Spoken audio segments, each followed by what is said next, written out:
welcome to the Hey, Beatles Talk guys. Show. How's it going? It's January 27th. Here's some cool Beatle facts from over the years. Did you know on this date in 1964, the Beatles went into the recording studio in Paris, France. This was the only time that they recorded for EMI outside of England. What did they do? George Martin flew in instrumental recordings of the song She Loves You and I Want to Hold Your Hand because EMI's West German branch persuaded Brian Epstein to do German language versions of their two big hit songs. She Loves You and I Want to Hold Your Hand, right? So they went there and they had to work with a translator. Luckily they had been in Germany many times playing, so they had a pretty good idea of how to speak German. But of course they needed help to do a really good job for pronunciation. So they did 11 takes of Komm gib mir deine Hand. And She liebt dich, which is She Loves You. And it took 14 takes of that song to get it down. She liebt dich, yeah. Yeah. And of course, if you've heard those are the German language versions. This is the only time the Beatles sang their hits in another language, and this was recorded today. And do you know what album She liebt dich, which is She Loves You in German, appeared on? The Rarities album in 1980. Oh, yes. And then Past Masters, I believe, they were on the CDs later on as well. Right. Yeah, so, but that's, of course, many years later, right? Because we're talking about 1964 here. Wow. And it's interesting that they were working on their brand new song, Can't Buy Me Love, which they also recorded on this date. Okay, good little rocker. Yes.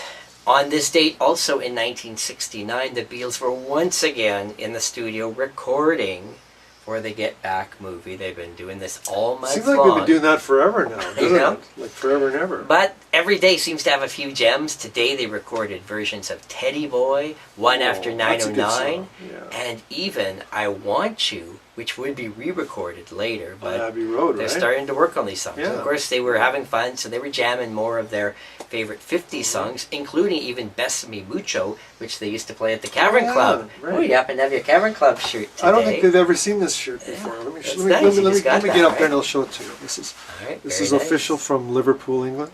Can you see that? Very cool. Okay, there we go. Also on this date, January 27th in From my 1970, did you know Ringo Starr debuted in another movie? He was kind of making his name as an actor at this time. He appeared in the movie The Magic Christian. Oh, that was Peter with Sellers. Peter Sellers, yeah. And the Okay. soundtrack was by the band Badfinger, which Good was band. also recording with Apple Records. Right. And Great that band. was one of my favorite albums I used to love. And the Badfinger, of course, a lot of Beatle influence there Very as well. much so, yeah.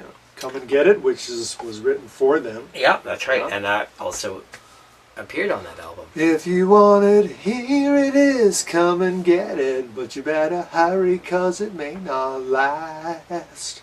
I've actually got a Beatle version of that on record somewhere. Yeah. Anyway. Did you know on this exact same day, also in 1970, in New York, Alan Klein was convicted on 10 separate tax I did violations. not know that, really. And of course, he had been working with the Beatles. Oh yeah, he was the Rolling Stones manager too there for a while, wasn't he? After Yes, Andrew so Udan? he Yeah. kind of got in trouble at this point. Wow, okay. Yep. An interesting moment happened on this date in 1972 when Paul and Linda visiting New York, Right, where they arranged to meet John and Yoko for dinner. nice. And they agreed Nice. to stop criticizing each other in the press. Because, of course, they'd had a pretty rough year Yeah. writing nasty songs about each other and all that. And here, of course, I'm going to throw something in here, a monkey wrench in the whole thing again. Well, not a monkey wrench, actually an interesting tidbit.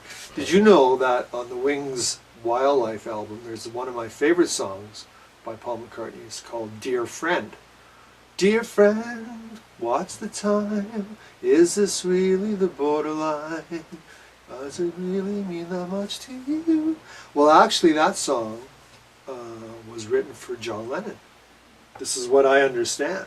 It was kind of like Let's Bury the Hatchet, and he wrote that song for John. And I think it was around just after that this dinner, they got together and they kind of put all their differences aside. So, Yep.